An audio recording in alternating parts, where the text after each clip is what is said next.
Welcome to Mr. Hutchings History, where the past comes alive. Let's dive into today's story. Welcome back to Mr. Hutchings History and today's topic of post-war feminist movements in North America. As I begin winding down this topic of feminism as an aspect of civil rights from World War II in both Canada and the United States, I'd like to kind of have today to be an overview or summary, if you will, of the feminist movements in Canada and the United States from 1945 to the 1980s. So in today's episode, we will dive into the feminist movements in Canada and the United States from post-World War II to the late 20th century. As these feminist movements evolved, they transformed societies and pushed the boundaries of women's rights in employment, education, and reproductive freedoms.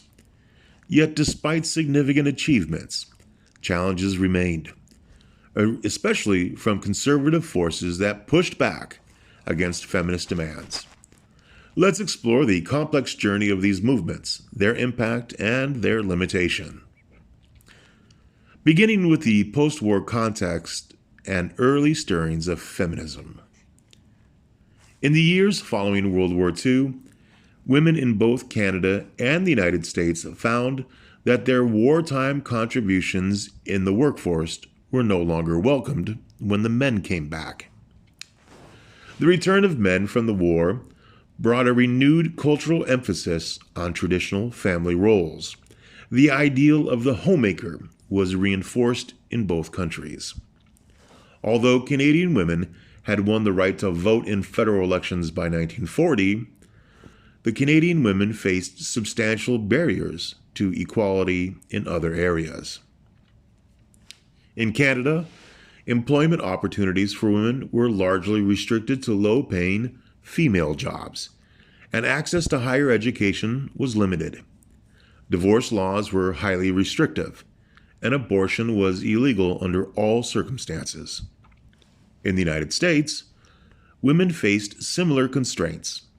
Society glorified the role of women as homemakers, while working women were relegated to low-status, low-paid positions. Educational and employment opportunities for women were also limited, and reproductive rights were severely restricted, leading many women to resort to sometimes dangerous alternatives. The civil rights era of the 1960s provided a new model for organizing and protest. The U.S. civil rights movement highlighted systemic discrimination and demonstrated the power of collective action and legislative reform. This inspired the feminist movements in both Canada and the United States. Influential texts, like Betty Friedan's The Feminine Mystique, published in 1963, exposed the dissatisfaction many women had and sparked discussions about the restrictive expectations of women's roles.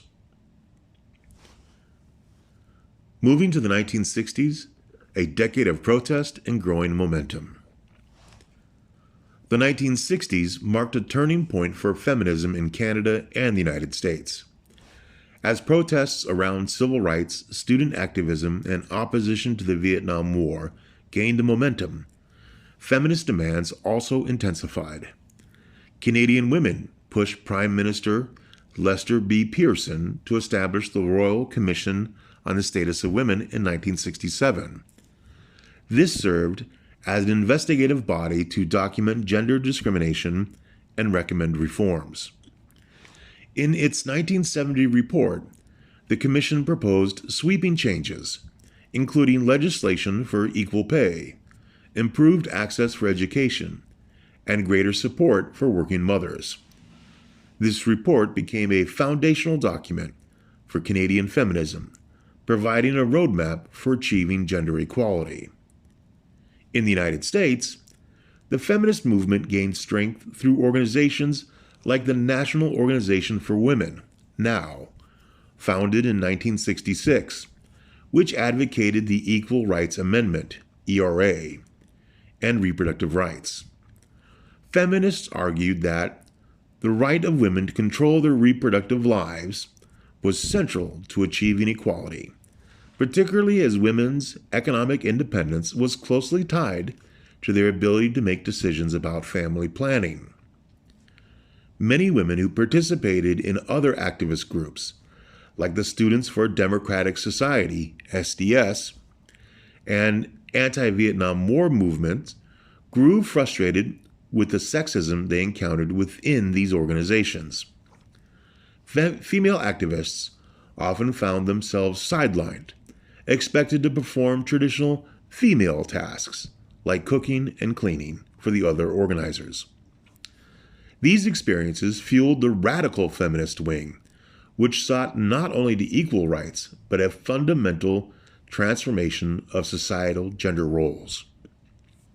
Now, just as a reminder for our student friends out here, that the Students for a Democratic Society, SIDS, was a national student activist organization in the United States during the 1960s and was one of the principal organizations which represented something called the New Left. And in the United States, the New Left was a name loosely associated with radical Marxist political movements that took place in the 1960s, primarily among college students.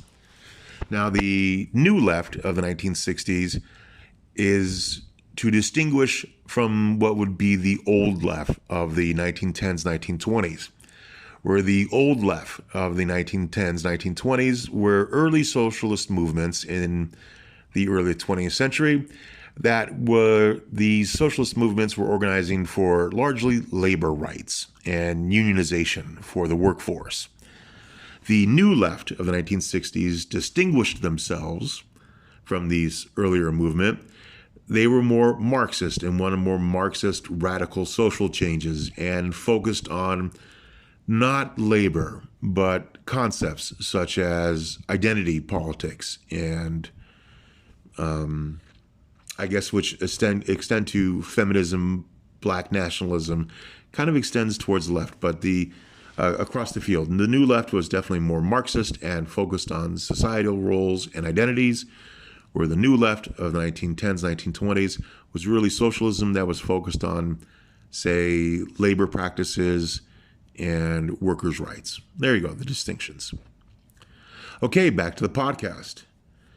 Well, as we changed, feminism changes in 1945 to 1980s, I'd like to discuss the legal reforms and the major achievements of feminism. The feminist movements achieved several notable victories in both Canada and the United States during the 1960s and 70s. First was divorce reform. In Canada, divorce laws were liberalized in 1969, allowing no-fault divorces based on grounds like separation for 3 years. If a couple is separated for 3 years, that alone would be grounds for divorce. There need no proof of infidelity or abuse. This shift of no-fault divorces gave women greater agency in ending unhappy marriages, reflecting challenging attitudes towards marriage and traditional gender roles. And for a better definition, a no-fault divorce is the dissolution of a marriage that does not require a showing of wrongdoing by either party. Laws providing for no-fault divorce allow a family court to grant a divorce in response to a petition by either party, husband or wife, without requiring the petitioner to provide evidence. There you go. There doesn't need to be evidence that someone broke or breached the marriage contract. They could divorce because they want a divorce. The second gain or achievement the feminists like to identify is that of reproductive rights. Reproductive autonomy became a cornerstone of feminist advocacy. In Canada, abortion laws were reformed in 1969, though access was still limited, requiring approval from a committee of doctors. In 1988, Canada's Supreme Court struck down abortion restrictions altogether in the ruling of R versus Morgan-Taylor. I don't know if I'll ever say that correctly. And that the Canadian law violated the decision from R. Morton and Taylor, ruled that the Canadian law of abortion violated women's constitutional rights, that Canadian women had unrestricted access to abortion. That was the decision. In the United States, the landmark Roe v. Wade decision in 1973 affirmed women's right to abortion during the first trimester, a milestone in the fight for reproductive rights in the United States. I'd like to make a side comment on these two court cases. The R versus Morgan Taylor case has often been compared to the American Roe versus Wade. However, Morgenthaler is actually much closer to the abortion issue than to the right to privacy decision that was seen in Roe versus Wade. Let me break that down a little bit. R versus Mortengale, decided in 1988, was a decision of the Supreme Court of Canada which held that the abortion provision in Canada's criminal code was unconstitutional because making abortion illegal violated the women's rights section of the Canadian Charter of Rights and Freedoms. And the decision in the Canadian Supreme Court was that women have simply the right to abortion under Section 7 of the Canadian Charter of Rights and Freedoms, as the quote is, they have the security of person. I'm not a legal historian, but I do read that this is the case. And since the 1988 ruling in Canada, there have been no criminal laws which regulated abortion in Canada. Now, this is different than the Roe versus Wade decision in 1973 in the United States. Now, Roe versus Wade was a landmark legal decision in which the U.S. Supreme Court struck down a Texas law which banned abortion. And the legal decision effectively legalized the procedure across the United States, but it did not legalize it explicitly. It causes some confusion. The United States Supreme Court held that a woman's right to an abortion is implicit in the right to privacy protected by the 14th Amendment to the Constitution. Now, the United States guarantees a right to privacy, and the legal decision was a woman can make decisions with her health care provider, and the decision decisions were protected by a right to privacy. And this covered all sorts of procedures, the nose jobs, I suppose, any other medical decision made with the doctor, and the medical decisions that were covered also included abortion, but abortion wasn't explicitly legalized. However, very confusingly, the Roe versus Wade decision did state that women have a right to an abortion up to the first trimester of pregnancy. And the second or third trimester, not legal. It's a complicated decision from Roe versus Wade that is still with controversy. And even recently in U.S. history, and this recording is in December of 2024, Roe versus Wade in the Supreme Court has been reversed as of now, and now states get to make their own decisions. And Roe versus Wade was reversed not because of an abortion issue, but because the way it achieved its decision wasn't particularly clear. I'll leave the fine details to my legal scholars out there, but Morgenthaler and Roe versus Wade are often compared with each other in discussions of feminism and reproductive issues, but it's important to know that they are actually not the same cases and discuss different issues. Where Morgenthaler, actually, the heart of the matter was abortion. In Roe versus Wade, the heart of the matter was a right to privacy when making decisions with your healthcare provider. All right. So far, major achievements we have are divorce reform and reproductive rights. I'd like to continue. There's two more I'd like to bring up. The third one I'd bring up is the Equal Rights Amendment, the ERA. In the United States, Congress passed the ERA in 1972, aimed to guarantee equal rights regardless of sex being male and female. However, the ERA and the passage of the ERA fell short of ratification by 3 states by its 1982 deadline, largely due to conservative backlash led by Phyllis Schlafly and her Stop ERA campaign.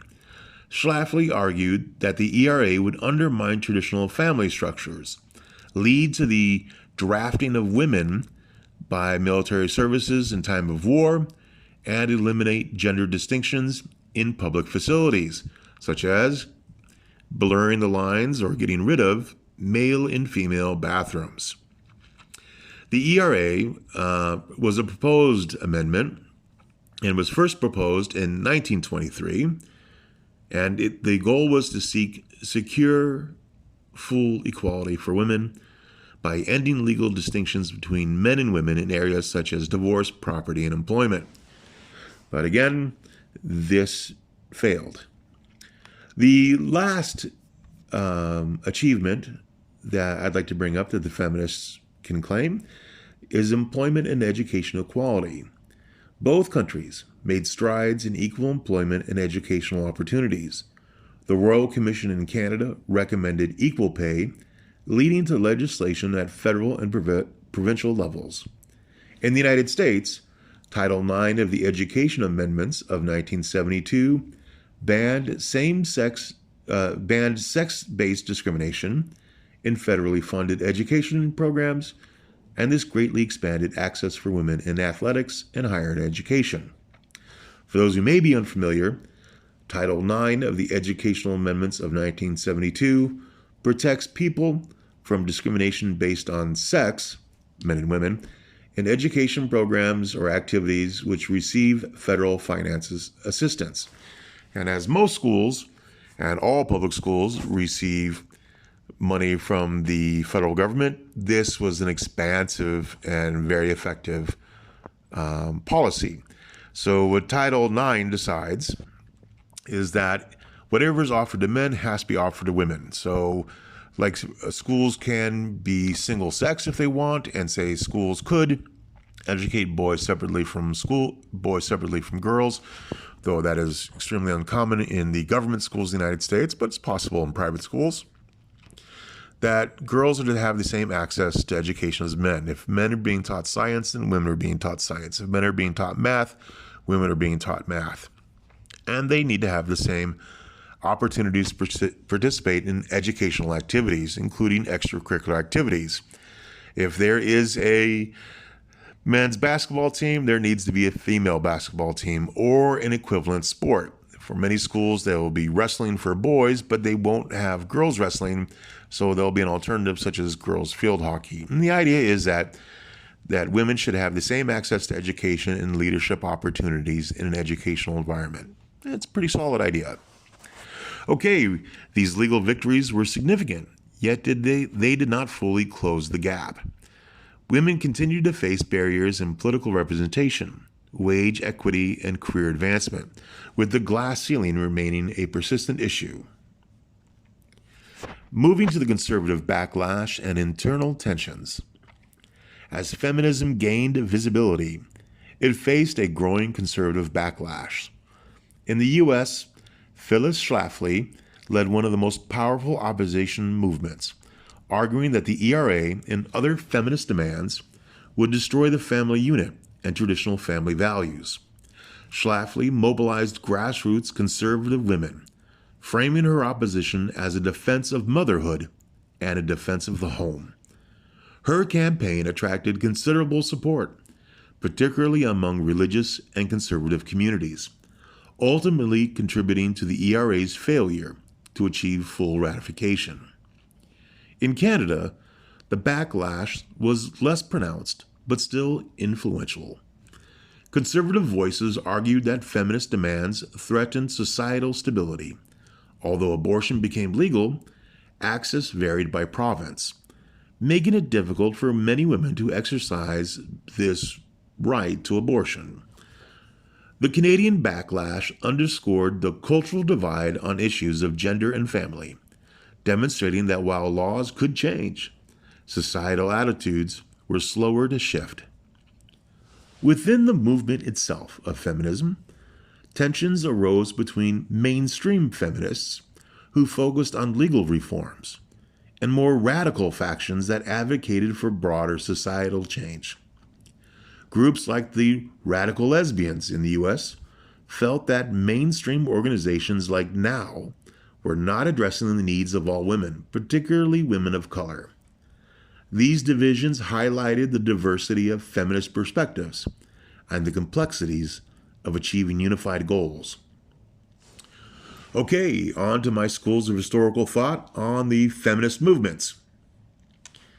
In liberal feminist perspectives, focus on legal and policy changes, emphasizing achievements like Roe v. Wade, Title IX, and the Royal Commission's recommendations. The liberal feminists see the feminist movements as successful in securing essential rights, though they acknowledge that full equality remains elusive. From the liberal feminist perspective, the failures of the ERA and continuing wage disparities represent unfinished business that requires ongoing legislative efforts. Radical feminists argue that the feminist movement did not go far enough in dismantling patriarchal structures. Radical feminists contend that true equality requires transforming not just laws, but societal norms. Radical feminists critique mainstream feminism for focusing too narrowly on middle class. White women's concerns and they advocate for a more inclusive, revolutionary approach that addresses all forms of oppression. Conservative historians view the feminist movements as destabilizing traditional family values and destabilizing traditional gender roles. Conservative historians argue that while legal reforms may have been necessary, the feminist agenda, especially on issues like abortion and the ERA, went too far, creating social tensions. Phyllis Schlafly and her activism exemplifies this perspective, highlighting the defense of conservative values, traditional values, and the traditional nuclear family. Intersectional feminists analyze how race, class, and sexual orientation intersect with gender, arguing that feminist movements often overlooked the unique experience of marginalized groups. From this perspective, both Canadian and U.S. feminism tended to focus on white, middle-class women's issues, failing to adequately represent women of color and working-class women. Intersectional feminists advocate for a more inclusive movement that addresses multiple forms of discrimination. Finally, the legacy and significance of the feminist movements. The feminist movements in Canada and the United States reshaped societies, leaving a lasting legacy that continues to influence gender equality today. Women achieved unprecedented gains in education, employment, and reproductive rights. And feminist activism normalized discussions about gender discrimination, family planning, and workplace equality. Yet the conservative backlash and the internal divisions within the movement highlight the complexities of societal progress. The failure of the ERA in the United States remains a symbol of unfinished business for feminists, while persistent wage disparities and limited access to reproductive health care underscore the ongoing challenges.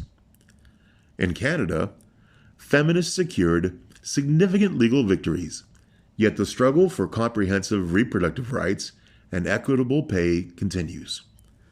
Today's feminist movements build on these achievements, addressing new challenges like workplace harassment, intersectionality, and the rights of non-traditional individuals.